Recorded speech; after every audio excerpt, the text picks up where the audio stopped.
오늘의 주요 뉴스입니다. 정부가 화이자 백신 2천만 명분을 추가로 확보했다고 밝혔지만 상반기에 맞아야 할 백신은 당초 정부 목표보다 여전히 300만 명분이 부족합니다. 4차 대유행 위기 앞에서 5, 6월 백신 고립고개를 넘어야 하는 상황입니다.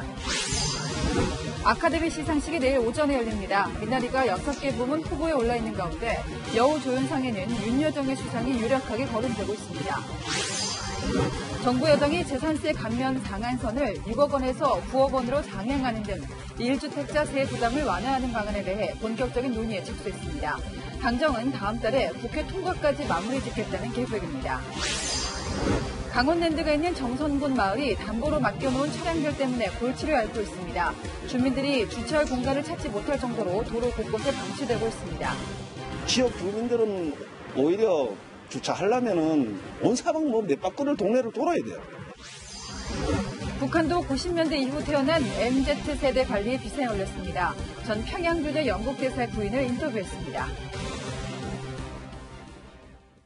뉴스의 조수빈입니다. 정부가 화이자 백신 2천만 명분을 추가 확보했다는 발표가 어제 있었지만 계약을 했다고 해서 이 확보한 물량이 곧바로 들어오는 건 아니죠.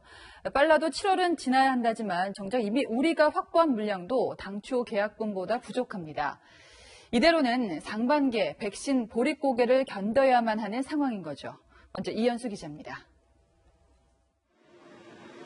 지금까지 국내에 도입된 코로나19 백신 물량은 387만 3천회 분, 총 193만 6,500명이 2차까지 맞을 수 있는 분량입니다. 여기에 다음 달부터 6월까지 710만 7,500명분이 더 들어올 예정인데 모두 합쳐도 904만 4천 명분에 불과합니다. 정부가 상반기 목표로 잡은 1,200만 명을 채우기엔 턱없이 모자랍니다.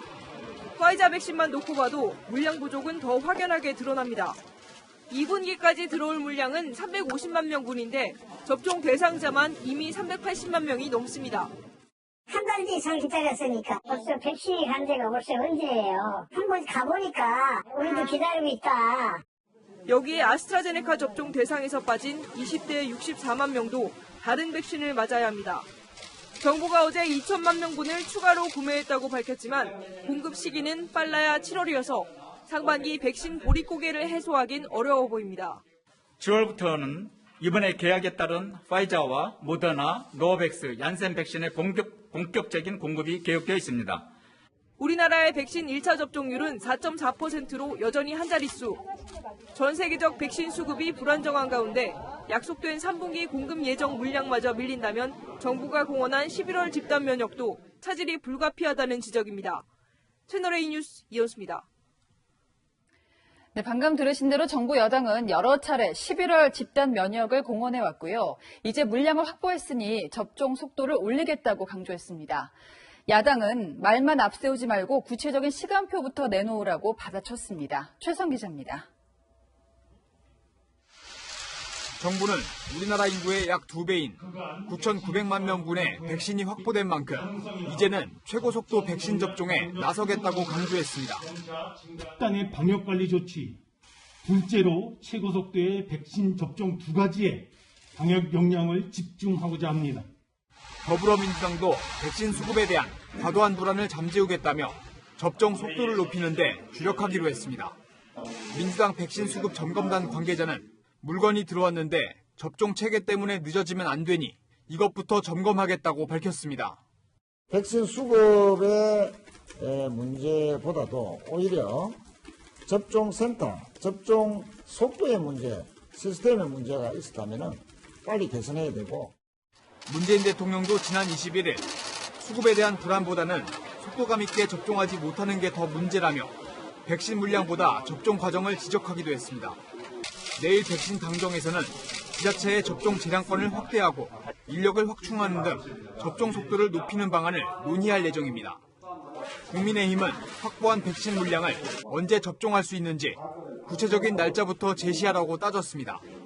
국민들이 바라는 것은 나는 대체 어떤 백신을 언제 맞을 수 있는가에 대한 정부의 명쾌한 대답입니다. 확보와 계약이 접종으로 이어져야 합니다. 정부는 지난주 일평균 11만 명가량인 접종 인원을 이번 주 내로 최대 15만 명까지 늘리겠다고 밝혔습니다. 채널A 뉴스 최선입니다.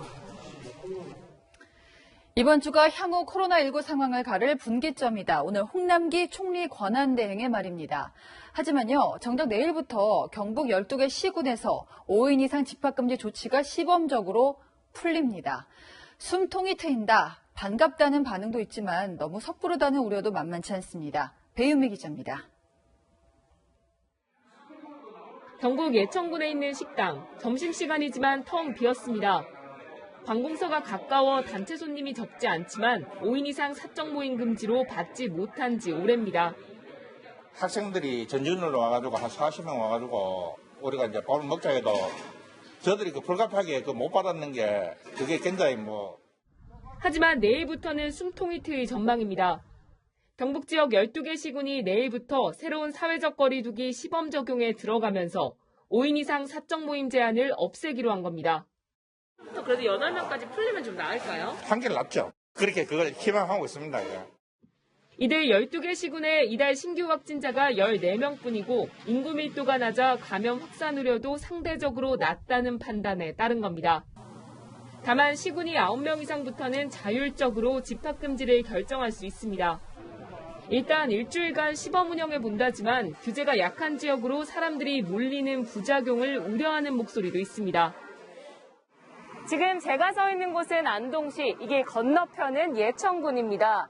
예천군은 내일부터 집합금지가 완화되면서 8명까지 사적 모임이 가능해지는데요. 이곳 안동시는 5인 이상 집합금지가 계속 유지됩니다.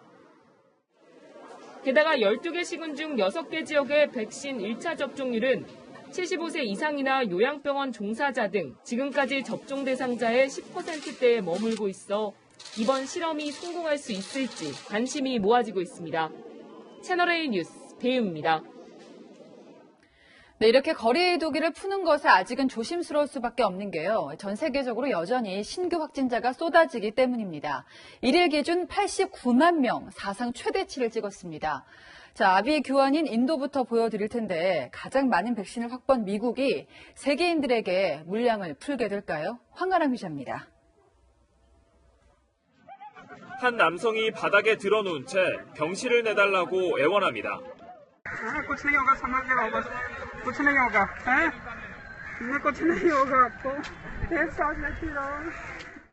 거리엔 여기저기 환자들이 누워있고 화장장도 포화 상태입니다. 의료용 산소도 동이 났습니다. इस समय कंडीशन बहुत ज्यादा खराब है। ऑक्सीजन के लिए इतनी भीड़ लग रही है कि पूछिए ना। कंडीशन आपके सामने है, बहुत भीड़ लगी। 인도에서 최근 사흘간 새로 발생한 코로나 확진자는 100만 명에 이릅니다. 섣부른 봉쇄 완화가 불을 질렀고 전파력이 강하고 백신 효과도 떨어뜨리는 이중 변이 바이러스가 창궐하고 있기 때문입니다. 브라질과 터키 등을 중심으로 전 세계 신규 확진자도 사상 최대인 89만 명을 넘었습니다. 일본에선 나흘 연속 신규 확진자가 5천 명을 넘어섰습니다. 오늘부터 도쿄, 오사카 등 4개 지역에 긴급사태가 또다시 발령됐지만 주요 관광지는 사람들로 북적였습니다. 도쿄올림픽도 비상입니다. 일본 정부는 도쿄올림픽 참가 선수단이 방역수칙을 위반할 경우 즉시 추방하겠다는 방침을 세운 걸로 알려졌지만 현재로선 행사가 열릴 수 있을지도 의문입니다. 전 세계는 미국을 바라보고 있습니다. 백신 접종자가 이미 2억 명을 넘었고 다음 달이면 백신 공급이 수요를 앞지를 것이라는 전망도 나왔습니다. 특히 중국에 맞설 쿼드 참가국인 인도와 일본이 고통을 겪고 있어 백악관도 고민에 빠졌습니다. We've made vaccine cooperation a big priority, including with our Quad partners. 하지만 미국은 인도, 브라질에 이어 여전히 세계 3위의 코로나 신규 확진국입니다. 채널A 뉴스 황아람입니다. 네, 집 있는 분들은 하반기에 고지서를 받게 되죠. 6월 1일 공시가격 기준으로요. 재산세, 또 종합부동산세가 차례로 매겨집니다. 집값이 올라도 너무 올라서 세금이 부담된다는 분들 많으시죠. 재보선에 참패한 정부 여당, 이제 어떤 방향을 잡을까요? 쟁점은 이렇습니다. 재산세 감면 기준을 6억 원에서 9억 원으로 올릴까? 이러면 재산세 부담이 줄어들죠. 또 종부세는 어떨까요? 지금껏 고가주택 기준을 공시지가 9억 원으로 봤지만 사실 서울 아파트 중위값이 9억 원을 넘은 지는 오래됐습니다. 이 기준을 12억 원으로 올리자는 얘기가 나옵니다. 문제는 민주당 당대표 선거가 5월 2일입니다. 투표권을 진 강성 당원들의 눈치도 안 볼 수 없고요. 또 당장 하반기 고지서에 세금 부담을 완화해 줄 만큼 입법을 서두르게 해도 촉박한 시간입니다. 그러다 보니 입장이 오락가락하는 거고요. 적어도 당대표 선거가 끝나야 방향이 분명히 잡힐 것으로 보입니다. 자, 오늘 당내 분위기는 최수연 기자가 취재했습니다. 민주당과 청와대 정부는 휴일 비공개 고위 당정청 회의를 갖고 부동산 세 부담 완화 방안에 대한 검토에 들어갔습니다. 큰 틀에서 1주택자 등 실수요자들의 세 부담은 완화하고 다주택자에 대한 세금 부담은 유지하는 방향으로 추진될 것으로 보입니다. 민주당 핵심 관계자는 재산세 감면 상한선을 공시가격 6억 원에서 9억 원으로 올려야 한다는데 당내 공감대가 형성됐다고 말했습니다. 다만 종부세를 건드리는 것은 신중한 입장이라고 밝혔습니다. 종부세는 당내에서도 부자 감세 논란이 뒤따르는 만큼 재산세를 우선적으로 조정하겠다는 겁니다. 민주당은 6월 1일이 재산세와 종부세 과세 기준일인 만큼 5월 중에 국회 통과까지 마무리 짓겠다는 입장입니다. 다음 달 2일 차기 당대표가 선출되면 최종 입장을 정리할 예정입니다. 기조를 유지하되 현실에 맞지 않는 것들은 신중하게 판단해서 보완하도록 하겠습니다. 몇 가지 부작용 이런 것들을 민심을 잘 살펴서 해소해 나가야 된다고 생각하는데 송영길 민주당 당대표 후보도 보유세는 실현되지 않은 이득에 대한 과세로 현금 소득이 없는 사람에게 부담을 준다고 강조했습니다.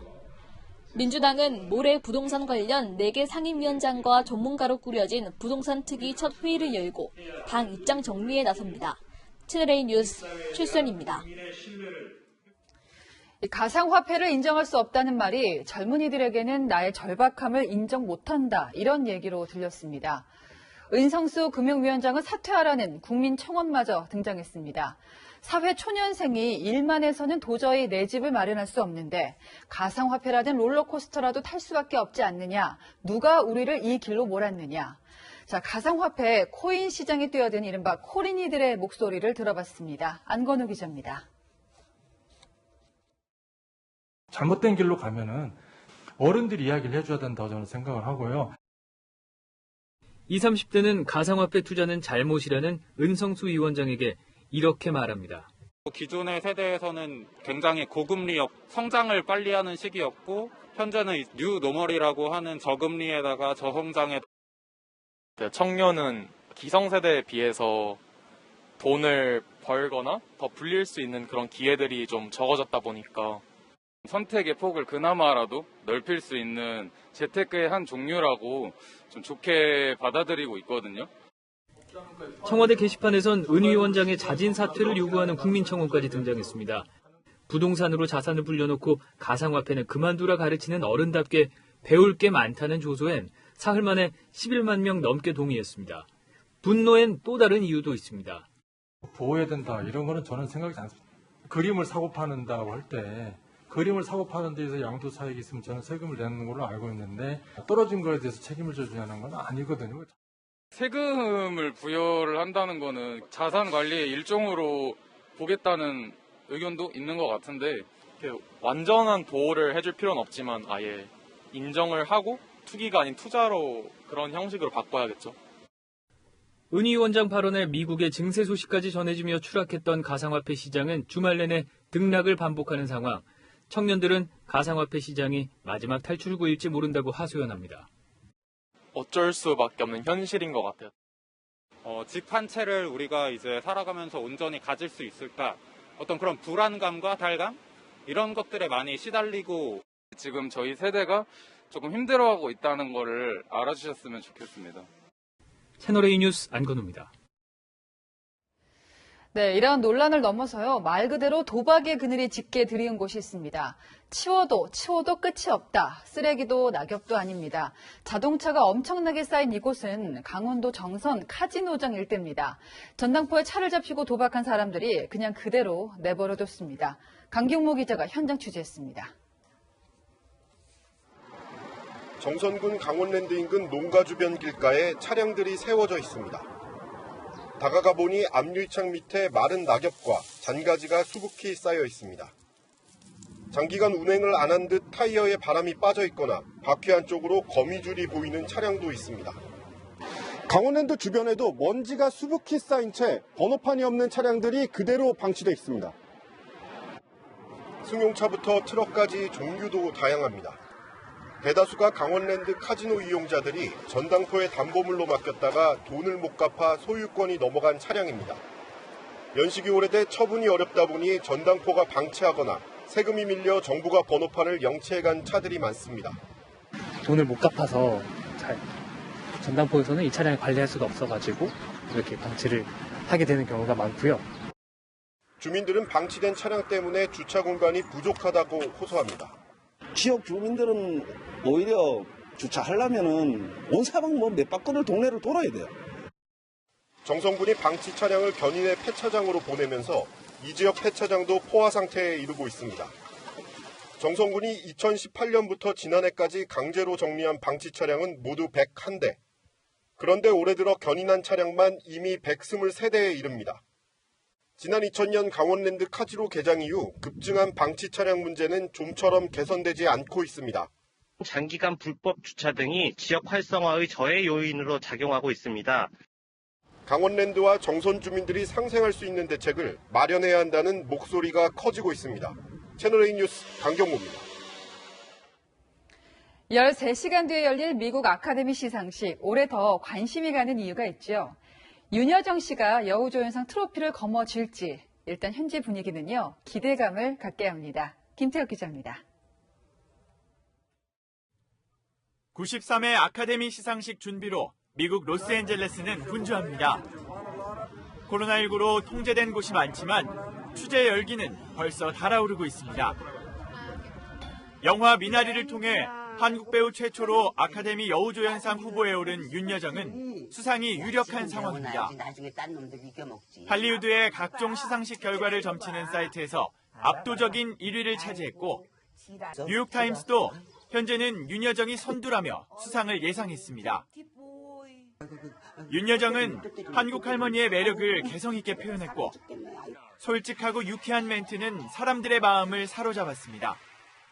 Especially recognized by British people, known as very snobbish people, and they approve me.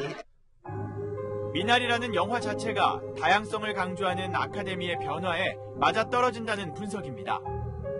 윤여정은 이미 미국 배우조합상과 영국 아카데미 등에서 수상하며 30여 개의 트로피를 들어올렸습니다. 미나리는 여우조연상 포함 작품상, 감독상, 나무주연상 등 6개 부문 후보에 올라 있습니다. 미나리는 상당히 경쟁력이 있는 작품으로 볼 수 있을 것 같아요. 작품상은 이변이 많이 일어나는 그런 부문이기 때문에 또 유력한 후보 중에 한 편이라고 볼 수가 있겠습니다. 지난해 기생충은 6개 부문에 후보에 올라 감독상, 작품상 등 4개 부문에서 트로피를 들어올렸습니다. 기생충에 이어 미나리와 윤여정이 또 하나의 역사를 쓸 수 있을지 주목됩니다. 채널A 뉴스 김태욱입니다. 새벽 배송하는 기사님들 요즘 가정집에 정말 고마운 분들인데요. 고마운 이유가 하나 더 생겼습니다. 참사를 막은 분이 있습니다. 남영주 기자입니다. 자정이 지난 시간, 골목을 지나던 남성이 건물 쪽으로 다가옵니다. 휴대전화를 꺼내 어디론가 전화를 하자 소방차가 도착합니다. 인천시 부평구의 한 건물에서 불이 난 건 지난 22일 자정쯤. 새벽 배송을 하던 기사가 건물 1층에서 불이 난 걸 보고 신고한 겁니다. 배송기사는 소방대원들에게 상황을 설명하고 불이 다 꺼진 뒤에야 자리를 떴습니다. 불이 난 건물 1층 분리수거장인데요. 벽면에는 불길에 새까맣게 그을린 흔적이 그대로 남아 있습니다. 인적이 드문 새벽 시간에 벌어진 일인 만큼 빠른 신고가 아니었다면 큰 불로 번질 수도 있었던 상황. 배송하시던 분이 분리수거장에서 이제 좀 불꽃이나 연기 발생한 거 보고 이제 소화기로 스스로 이제 자체 진화하려고 시도하시면서 동시에 이제 저희 119에 신고를 해주신 거예요. 밤사이 불이 난 사실조차 몰랐던 입주민들은 아파트 출입구에 감사의 쪽지를 붙이며 고마움을 전했습니다. 그날따라 저쪽에 너무 까맣게 타 있었고 일하시다가 발견하시고 소방서 불러가지고 저는 불 꺼주셔서 진짜 너무 감사하죠. 온라인 커뮤니티를 통해 배송기사의 선행이 알려졌고 회사 측은 오늘 해당 기사에게 표창장과 상금을 지급하기로 결정했습니다. 채널A 뉴스 남영주입니다. 네, 방금 보신 화재는 배송 기사님 덕에 막았지만 김천 공장에서 또 치악산 국립공원에서 큰 불이 잇따라 났습니다. 건조한 날씨가 불씨를 키웠습니다. 구자준 기자입니다. 건물 지붕 위로 시뻘건 불길과 함께 연기가 치솟습니다. 소방차가 굴절 사다리를 펴고 불길 위로 물을 뿌립니다. 김천시 건축자재 공장에서 불이 난 건 어제 오후 8시 반쯤. 화재 확대 속도가 좀 많이 빨랐었어요. 뒤쪽에는 인화성 물질과 기계가 많이 있어가지고. 불길은 5시간 만에 잡혔지만 업체 대표인 50대 남성이 화상을 입었고 대형 창고 한 동이 불에 타 5억 원 넘게 재산 피해가 났습니다. 경찰과 소방당국은 화재의 원인을 조사 중입니다. 산골짜기에서 흰 연기가 끊임없이 피어오릅니다. 헬리콥터가 연기를 뚫고 화재 현장 상공을 통과합니다. 치악산 국립공원에서 불이 난 건 오늘 오후 2시 반쯤. 소방차가 지휘가 안 되고요. 헬기로만 지금 진압하고 있어요.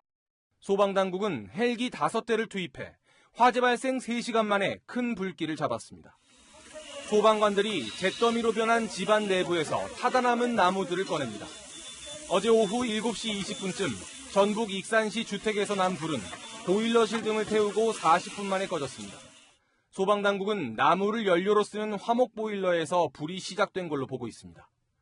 채널A 뉴스 구자준입니다. 이광철 대통령 민정비서관, 김학의 전 차관 출국금지 사건에 개입했다는 의혹을 받는데요. 청와대 인사로는 처음으로 소환 조사를 받았습니다. 더 윗선까지 수사가 이어질 것인지 정현우 기자가 취재했습니다. 이광철 대통령 민정비서관이 수원지검 수사팀에 출석한 건 어제. 검찰이 소환 통보한 지 열흘 만입니다. 검찰은 이 비서관을 상대로 김학의 전 법무부 차관의 출국금지 과정 전반과 이 비서관의 관여 여부를 추궁했습니다. 이 비서관은 청와대 선임행정관 시절인 2019년 3월 22일 차규근 법무부 출입국 본부장과 이규원 대검 과거사 진상조사단 소속 검사에게 김 전 차관의 출국을 막으라고 했다는 의심을 받고 있습니다. 이 비서관은 10시간 넘게 진행된 조사에서 대체로 혐의를 부인한 걸로 전해졌습니다. 김 전 차관 출국금지 사건과 관련해 현직 청와대 인사를 상대로 한 조사는 처음입니다. 수사가 청와대 윗선으로 향할지 관심이 높은 가운데 고위공직자 범죄수사처의 수사 여부가 변수라는 분석도 나옵니다. 김 전 차관 관련 사건은 수원지검이 불법 출국금지 의혹 등을 수사하는 가운데 서울중앙지검도 이른바 기획사정 의혹을 들여다보고 있습니다. 그런데 검찰의 청와대 윗선 수사는 속도를 내기 쉽지 않을 거라는 전망도 나옵니다. 이미 이규원 검사 사건을 넘겨받은 공수처가 이 사건을 고리로 기획사정 의혹까지 수사하겠다고 나설 수 있기 때문입니다. 앞서 검찰과 공수처는 이성윤 서울중앙지검장에 대한 공수처의 이른바 황제조사 논란과 이 지검장에 대한 기소권을 누가 가졌는지를 놓고 갈등을 표출해왔습니다. 채널A 뉴스 정현우입니다. 네, 야권이 재보선에서 압승을 하고도 상승세를 못하는 분위기입니다. 일단 국민의힘 또 국민의당 합당도 통 속도가 붙지 않습니다. 안보경 기자입니다. 대한의사협회 정기총회에 나란히 참석한 주호영 국민의힘 대표 권한대행과 안철수 국민의당 대표. 서로 눈을 맞추며 대화를 주고받았지만 양당 합당에 대한 입장을 묻자 선을 그었습니다. 주 권한대행은 국민의힘 새 원내대표를 뽑는 30일을 기준으로 앞이 되든 뒤가 되든 순리대로 하면 된다고 말했고, 안 대표는 당 입장을 정리하기 전까지 주 권한대행을 따로 만날 계획이 없다고 못 박았습니다. 국민의힘도 당초 통합 후 전당대회를 함께 치르는 방안까지 고려하며 통합에 속도를 붙이려 했던 계획에서 한 발 물러났습니다.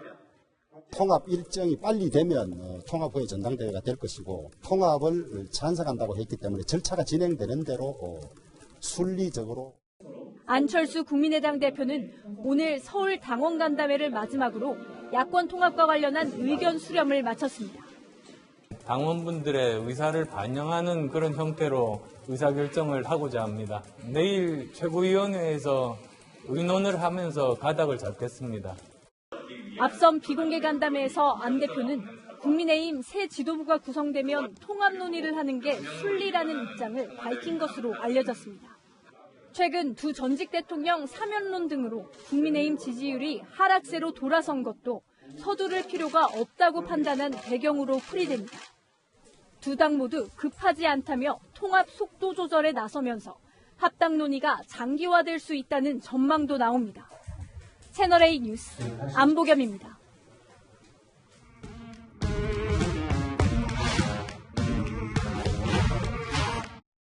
네, 열왕대랑 이민찬 기자 함께하겠습니다. 첫 번째 주제 볼게요. 네. 자, 문재인 정부 엑스맨이라는 제목이 붙었는데요. 보통 상대방이 심어놓은 스파이를 엑스맨이라고 하는데요. 문재인 정부 엑스맨은 누굴까요? 박범계 법무부 장관 얘기입니다. 네. 박 장관이 엑스맨일 리는 없겠지만은 차기 검찰총장 인선을 두고 한 얘기가 논란이 되면서 이런 얘기가 나오고 있는 건데요. 먼저 박 장관 목소리 들어보시죠. 예. 검찰총장은 대통령님이 임명하게 되어 있으니까 그래도 검찰이라는 기관을 이끌 수장을 임명하시는 거기 때문에 역시 대통령 국정 철학에 대한 상관성이 크겠죠. 법무부가 차기 검찰총장 후보를 정할 추천위원회를 오는 29일부터 열기로 했는데요. 이를 앞두고 박 장관이 가이드라인을 주는 듯한 발언을 했다는 겁니다. 네. 근데 검찰의 수장은 범죄를 수사하니까 무엇보다 정치적 중립이 중요한데요. 왜 갑자기 대통령 국정 철학이 중요해졌는지 납득이 잘 안 되는데 박 장관도 이제 과거에는 검찰의 정치적 중립을 강조하지 않았습니까? 과거 발언 직접 들어보시죠. 검찰총장이 우리 검사들을 설득하고 조직의 안정을 꾀하는 중대한 책무가 있습니다. 견제와 균형, 정치적 중립성이 확보된 검찰, 조직 문화가 개선된 검찰을 장관과 총장이 해주셔야 됩니다. 야당뿐 아니라 여당 내에서도 비판의 목소리가 나왔는데요. 김도우 국민의힘 의원은 검찰총장마저 코드 인사를 하겠다는 것이라고 했고, 조응천 민주당 의원은 제 귀를 의심했다며 박 장관의 언행이 윤석열 전 총장의 대권 가도에 큰 원동력을 제공하는 것 아닌가 돌아보라고 했습니다. 네. 사실 여권이 검찰개혁의 명분으로 내세웠던 게 검찰의 정치적 중립 확보였잖아요. 그러니까 좀 말이 바뀐 게 아닌가 싶은데요. 사실 조국 전 법무부 장관은 자녀들 입시 문제를 여전히 재판 중이고요. 또 추미애 전 법무부 장관은 퇴임 이후에도 논란이 끊이지 않는데 추미애 전 장관은 김어준 씨를 옹호하다가 또 장애인을 비하했다는 논란에 휩싸였어요. 김어준 씨의 라디오 프로그램을 두고 여야가 편향성 공방을 벌이고 있죠. 예.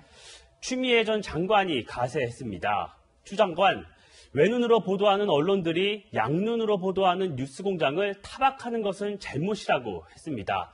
장혜영 정의당 의원은 추 장관이 언급한 이 외눈, 양눈은 명백한 장애 비하 발언이라며 사과를 촉구하기도 했습니다. 네, 다음 주제 보겠습니다. 끝나지 않은 독립운동. 네. 민주당에서요. 때 아닌 독립운동 얘기가 나오는데 이게 백신 얘기더라고요. 문재인 정부 청와대 출신이죠. 윤건영 민주당 의원이 SNS에 글을 올렸는데요. 백신 독립운동을 시작하자며 전염병에 맞선 백신과 치료제 연구개발보다 더 중요한 자산이 또 있을까요? 라고 적었습니다. 야당과 언론이 백신으로 국민 불안감을 부추기거나 정쟁 수단으로 삼는 건 하지하책이라고도 했습니다. 네. 야당과 언론을 또 문제 삼았는데 사실 정부가 이미 코로나 치료제나 백신 개발을 지원을 하고 있는데 좀 독립운동이라고 하니까 좀 의아했거든요. 맞습니다. 직접 들어보시죠. 예. 정부는 국내 백신 개발에 지난해 490억 원, 올해 687억 원의 예산을 투입하고 필요시 추가 예산 지원도 검토할 계획입니다. 하지만 연내 개발을 완료해서 허가를 받을 수 있을지는 불투명한 상황이죠. 이 때문에 청와대도 우선 외교 채널을 통해서 화이자 같은 다국적 제약사의 백신 확보에 주력하고 있는 건데요. 윤 의원도 이 같은 사실 모를 리 없을 겁니다. 국민의힘은 오히려 이 같은 발언이 백신으로 국민을 편가르게 하고 방역을 정치화하는 것이라고 비판했습니다. 백신 수급 불안의 책임을 해외로 돌리고 지지층은 결집하려는 의도 아니냐는 겁니다. 윤 의원이 혹시 이제 생각한 게 일본 불매 운동을 한 적이 있었잖아요. 문재인 정부 들어서 여권이 이제 독립운동을 주장했던 게 그때도 있었는데 그걸 생각한 게 아닌가 싶거든요. 지난 2019년이죠. 일본이 우리나라를 상대로 경제 보복에 나섰을 때도 여권은 독립운동을 주장했습니다. 제2의 독립운동, 일본으로부터 경제 독립운동, 기술 독립운동이 불처럼 일어나게 될 것입니다. 백신 주권을 확보하자는 데 반대할 국민은 없을 겁니다. 언제 끝날지 모를 코로나 정국에서 정치권이 정쟁으로 국민들을 더 불안하게 해선 안 될 겁니다. 네. 무엇보다 이제 백신이나 방역 문제는 지금 국민들이 워낙에 지쳐있는 상태이기 때문에 여야가 좀 정치적 유불리를 따지지 않았으면 좋겠습니다. 지금까지 여랑야랑이었습니다.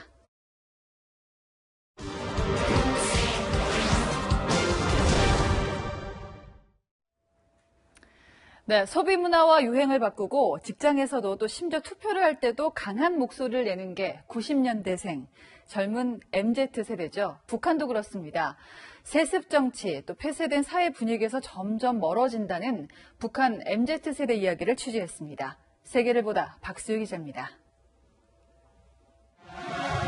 외교사절단 600여 명을 초청해 치러진 2018년 9월 북한 열병식. 김일성 광장을 가득 메운 평양 주민들은 목이 터져라 김정은 만세를 외칩니다.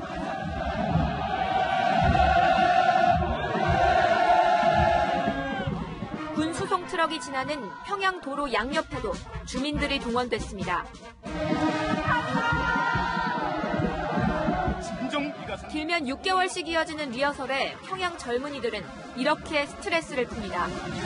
They were running to go to the shops. Experience of people shouting anti-US slogans to people just having time with their friends and being normal. You know, so it's a really interesting divide. 전 평양 주재 영국 대사의 부인으로 2017년부터 2년 동안 평양에 살았던 외국인의 눈에는 그야말로 이중 생활로 느껴졌습니다. Didn't North Koreans have like complaints about going to military parade? Security was around, for example, and their behavior changed, and they told me certain things such as soldiers lie a lot and things like that. 올해로 집권 10년을 맞은 30대 김정은 위원장의 고민도 90년대 이후 태어난 2030, 이른바 MZ세대입니다. 이들은 북한 인구의 14%인 350여만 명으로 추산됩니다. 사상적 충성심이 약하고 개인주의, 자본주의 성향이 강하다 보니 김정은 위원장은 기회가 있을 때마다 이들의 사상 통제를 주문합니다. 새 세대들이 사상 정신 상태에서 심중한 변화가 일어나고 있는 현실은 당 세포들이 청년 교양에 보다 큰 힘을 놓을 것을 요구하고 있습니다. 서양 문물에 한 번 빠지면 헤어나올 수 없다는 것을 누구보다 김정은 자신이 잘 알고 있기 때문입니다. He's friends with Dennis Rodman. A picture of Red Velvet standing next to him. Existential worry for the regime will be those people, as you say, who have had exposure to foreign media, who have traveled abroad, who have met foreigners. 코로나 이전 20대 북한 친구들과 여름방학이면 김일성 종합대학에서 함께 공부했다는 러시아 유학생. 파티를 많이 했어요. 맥주도 소주도 먹었습니다. 우리는 러시아에서 가져온 화를 보고 기억에 남는 건 젊은 여성들이 남존여비 사상을 답답해했다는 겁니다. 엄마보다는 워킹맘을, 중매보다는 자유연애를 하겠다는 여성이 많아졌습니다. 부모님이 원래 남편을 선택합니다. 예, 그런데 드라마를 자주 보통 여학생들이 우리는 스스로 선택할 거예요. 이렇게 말했습니다. 어쩌면 김정은 정권이 국경 봉쇄를 통해 막고 싶은 건 코로나 바이러스보다 젊은이들 사이에 퍼지고 있는 세습 정치에 대한 피로감, 외국인들과 탈북자들로부터 듣는 자유에 대한 갈망일지 모릅니다. 세계를 보다 박수유입니다. 우리도 간혹 민가에 멧돼지가 내려오는데 중국에서는 아예 백두산 호랑이가 출몰하고 있습니다. 베이징 성일한 특파원입니다. 몸통 길이가 2m나 되는 백두산 호랑이가 철창에 갇혀 포효합니다. 지난 23일 아침 민가로 내려온 이 호랑이는 엄청난 속도로 달려와 마을 주민을 공격해 부상을 입히고 자신을 추격하던 차량까지 덮쳤습니다. 차량 창문은 산산조각이 났고 마을 주민들은 혼비백산 집으로 달아났습니다. 我发现的老虎现在已经向北走了，行踪不明，请大家关好门窗，赶快回家。 이후에도 마을 주변과 밭을 유유자적 거닐던 호랑이는 밤 9시가 돼서야 마취총 5발을 맞고 쓰러진 뒤 관찰센터로 옮겨졌습니다. 전문가들은 이 호랑이가 러시아에서 건너온 것으로 보고 있습니다. 因为它这个地方距离这个俄罗斯西后的山，也就是说东北虎的主要种群的分布地也还是比较近。经常有些那边的种群呢，一旦它有新的个体成年之后，它会往这边扩散。 최근 중국과 러시아 국경지대엔 호랑이가 자주 출몰하고 있습니다. 2010년대 초반부터 양국 정부가 접경 지역에 백두산 호랑이 보호구역을 설정한 뒤 개체수가 점점 늘고 있기 때문입니다. 지난 14일 훈춘시 국립공원에선 백두산 호랑이 모자 4마리가 한꺼번에 촬영됐고 2달 전엔 호랑이가 민가에 내려와 대형 개를 습격하는 모습이 포착되기도 했습니다. 最近呢，也是因为它的村子里头总出现，可能是由于今年这个大雪比较大，完再加上它食物链可能短缺的事儿。 도로나 주택가에 야생 호랑이의 출현이 잦아지자 당국은 주민들에게 가급적 바깥 출입을 자제해달라고 당부했습니다. 베이징에서 채널A 뉴스 성혜란입니다. 깡통을 주워 살아가던 할아버지가 행인 발해에 무참히 짓밟혔습니다. 또 의사를 꿈꾸던 21살 대학생은 염산 테러를 당했습니다. 모두 미국 뉴욕에 사는 아시아인들로 증오범죄 타겟이 됐습니다. 권갑구 기자입니다.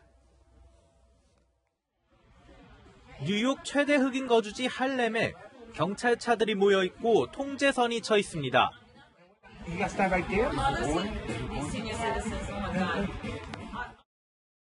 현지 시간으로 23일 저녁 8시쯤 흑인 남성이 쓰러져 있는 노인의 머리를 수차례 발로 밟습니다. 피해자는 61살 중국계 미국인 남성으로 현재 병원에서 치료를 받고 있지만 의식이 없는 상태입니다. 용의자를 쫓고 있는 경찰은 목격자가 있으면 신고해달라고 요청했습니다. 2년 전 미국으로 이민 온 피해 남성은 코로나19로 직장을 잃고 생계로 캔을 줍다 변을 당했습니다. 미국 뉴욕 롱아일랜드 주택가. 차에서 내려 집으로 들어가는 여성에게 골목에서 건장한 남성이 뛰어나와 얼굴에 뭔가를 뿌립니다. 염산 테러였습니다. 피해자는 21살 파키스탄계 예비 의대생. I started to cry and I was panicking. I was like, Dad, someone threw something in my face. And he was like, oh my God, it's acid. 용의자는 한 달이 넘도록 아직 잡히지 않았습니다. This is a big question because she don't have any enemy. We don't have any enemy. 샌프란시스코에서도 아시아계 여성과 남자친구가 총을 든 괴한 2명에게 강도를 당하는 등 인종 혐오 범죄가 끊이지 않고 있습니다. 미국 상원은 아시아계 증오범죄 방지 법안을 압도적 찬성으로 통과시켰습니다.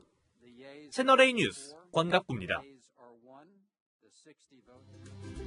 쾌청한 봄 날씨가 이어지고 있습니다. 하지만 대기가 상당히 건조해 걱정스러운데요. 이 산맥을 넘어온 건조한 공기가 강한 햇볕에 의해 수분을 뺏기면서 더욱더 건조해지고 있는 겁니다. 불씨 관리 철저하게 하시길 바랍니다. 내일 아침 기온 10도 안팎에서 출발을 서늘하게 했습니다. 하지만 강한 햇볕에 의해서 기온이 빠르게 오르겠습니다. 한낮에 서울이 22도, 대전 24도로 일교차 큰 날씨 예상됩니다. 이 볕에 전국적으로 자외선도 강하겠는데요. 특히 봄볕엔 자외선 A가 강합니다. 이 자외선 차단제 PA 표기 옆에 플러스가 많은 제품을 고르시길 바라고요.